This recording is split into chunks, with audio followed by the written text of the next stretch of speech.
Hello friends, तो आज की इस वीडियो में हम देखने वाले हैं इकोनॉमिक्स लेक्चर 7th। ठीक है, जो 6 पार्ट है इकोनॉमिक्स के लेक्चर के वो ऑलरेडी मैंने वीडियो बना दिया, आप जाकर चेक कर सकते हो। ठीक है, उसमें मैंने बैंक वगैरह के बारे में बताया है। जो भी यूपीएससी, यूपीपीसीएस, आरओ एआरओ के एग्जाम में इकोनॉमिक्स से रिलेटेड जो भी क्वेश्चंस आते हैं उनके लिए मैंने छोटे छोटे टॉपिक्स पे वीडियो बनाई है।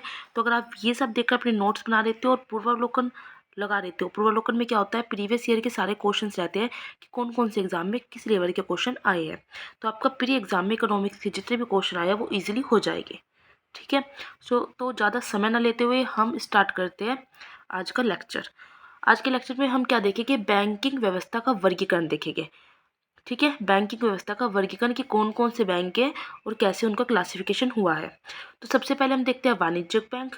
आरआरबी आ जाता है। आरआरबी मैं ऑलरेडी पढ़ा चुकी हूँ, आप जाकर प्रीवियस लेक्चर देख सकते हो। आरआरबी की फुल फॉर्म क्या होती है, रीजनल रूरल बैंक, मतलब क्षेत्रीय ग्रामीण बैंक। फिर आ जाता है सहकारी बैंक। सहकारी बैंक भी मैंने पढ़ा दिया है, कोऑपरेटिव बैंक को। ठीक है, वाणिज्यिक बैंक हम पढ़ेंगे इस वीडियो में, देखेंगे। वाणिज्यिक बैंक भी दो प्रकार का होता है। कौन सा होता है, सार्वजनिक बैंक जिसको हम कहते हैं पब्लिक सेक्टर बैंक, दूसरा होता है निजी बैंक, प्राइवेट बैंक। सार्वजनिक बैंक में भी आ जाता है, एक तो आ जाता है आपका SBI, state Bank of India, और एक आ जाता है अन्य राष्ट्रीयकृत बैंक। निजी बैंक के अंदर आता है भारतीय बैंक और विदेशी बैंक। तो आज की इस वीडियो में हम क्या करेंगे, हम ये सब पढ़ने वाले हैं, क्योंकि आरआरबी और सहकारी बैंक मैंने ऑलरेडी पढ़ा दिया है। अगर आपको ये देखना है आरआरबी और सहकारी बैंक, तो आप जाकर मेरे चैनल के प्लेलिस्ट में जाओ और वहाँ पर आपको मिल जाएगी आरआरबी और सहकारी बैंक की वीडियो। इकोनॉमिक्स लेक्चर के नेम से ही प्लेलिस्ट बनाई हुई है। ठीक है, तो आपको क्या करना है, वीडियो को पॉज करके अपने नोट्स बनाते चलना है। तो सबसे पहले हम देखते हैं वाणिज्यिक बैंक क्या है। ये बैंक वाणिज्य पर आधारित होता है। वाणिज्य आपको पता है, कमर्शियल बैंक इसको कहते हैं। जमा स्वीकार करते हैं और उधार भी करते हैं ये। इसके अलावा अन्य सुविधाएं प्रदान करके ये लाभ भी कमाते हैं। इन बैंकों का जो विनियमन है वो बैंकिंग अधिनियम 1949 के तहत किया जाता है। ये पूछा जाता है कि वाणिज्यिक बैंक का जो विनियमन है वो कौन से अधिनियम के तहत किया जाता है, तो बैंकिंग अधिनियम 1949 के तहत। वाणिज्यिक बैंक सार्वजनिक और निजी दोनों प्रकार के होते हैं। अब सार्वजनिक और निजी बैंक किसको कहते हैं वो देख लेते हैं। सार्वजनिक बैंक में क्या आता है कि ऐसे निकाय, ऐसे सिस्टम जहाँ 51% से प्लस शेयरधारिता सरकार की हो, जहाँ पे शेयर होल्डर शेयरधारिता किसकी हो, सरकार की हो, 51% से ज़्यादा। निजी में क्या आता है कि जहाँ 51% प्लस शेयरधारिता निजी व्यक्ति या व्यक्तियों के समूह की हो। यहाँ पे व्यक्ति या व्यक्तियों के समूह की हो जाएगी, लेकिन यहाँ पे 51% प्लस किसकी हो, शेयरधारिता हो, सरकार की हो, गवर्नमेंट की हो। सार्वजनिक का मतलब ही क्योंकि पब्लिक होता है।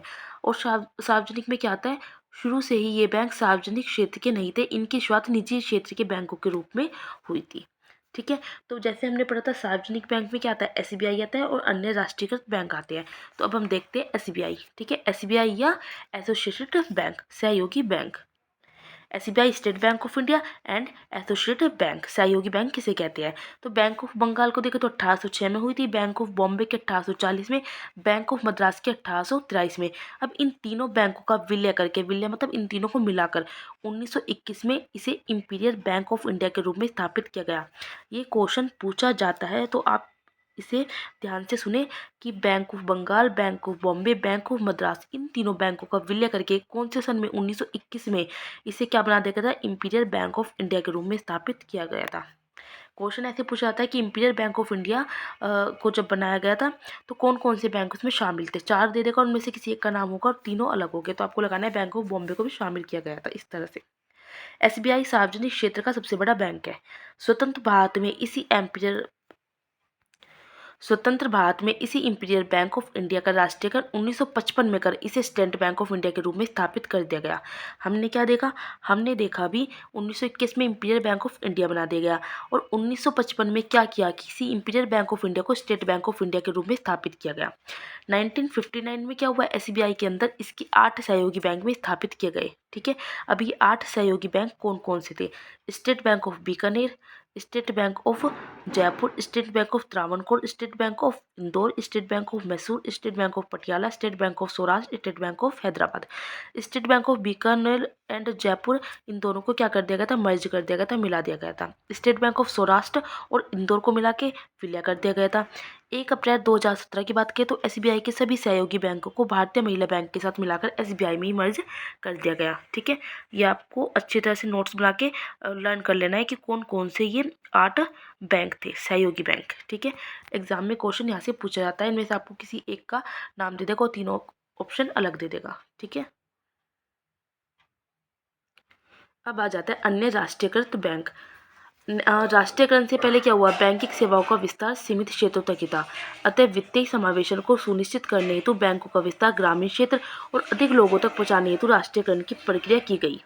पूछा जाता है ना कि राष्ट्रीयकरण क्यों किया गया, तो जो ग्रामीण क्षेत्र है अधिक लोगों तक पहुंचाने हेतु।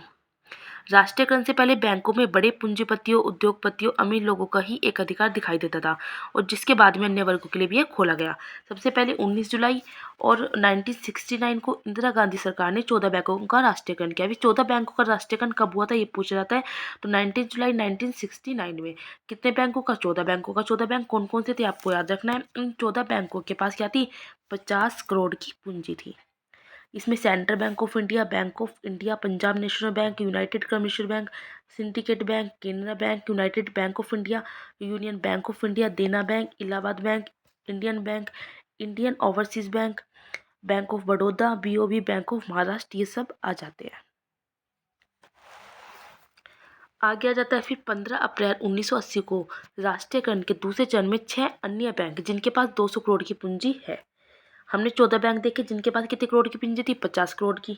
अब ये वाले बैंक कौन से है? दूसरे चरण में 6 बैंक है जिनके पास 200 करोड़ की पूंजी है।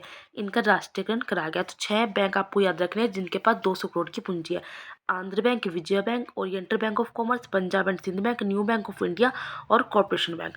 न्यू बैंक ऑफ इंडिया में क्या है, 1993 में इसका विलय पंजाब नेशनल बैंक में कराया गया। किसके द्वारा? आरबीआई द्वारा। अब देना बैंक और विजय बैंक को मिला दिया गया तो बैंक ऑफ बड़ौदा बना दिया गया, विलय कर दिया गया इनका। Oriental bank of commerce, United Bank of India को मिला के पंजाब नेशनल बैंक कर दिया गया। Allahabad bank plus Indian bank को भी मिलाया गया। Syndicate bank plus Canara bank का विलय हो गया। आंध्र बैंक और कॉर्पोरेशन बैंक ऑफ इंडिया को मिलाकर यूनियन बैंक ऑफ इंडिया बनाया गया। ठीक है, तो आज की वीडियो में इतना काफ़ी है। वीडियो काफ़ी बड़ी हो जाएगी वरना नेक्स्ट वीडियो में मैं आपको प्राइवेट बैंक ये सब बताऊँगी। तो आज जहाँ से मैंने आपको पढ़ाया है मैं वहाँ से आपको दिखा देती हूँ। तो आपको क्या करना है, वीडियो को पॉज कर लेना है और अपने नोट्स बना लेने हैं।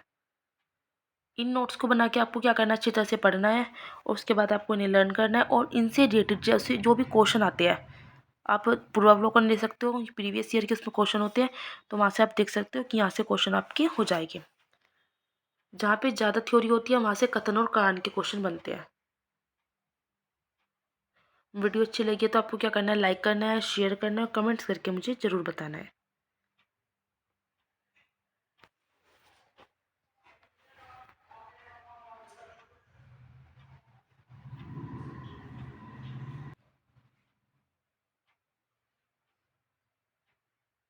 ये आपको बैंकों के नाम अच्छे से याद रखने हैं।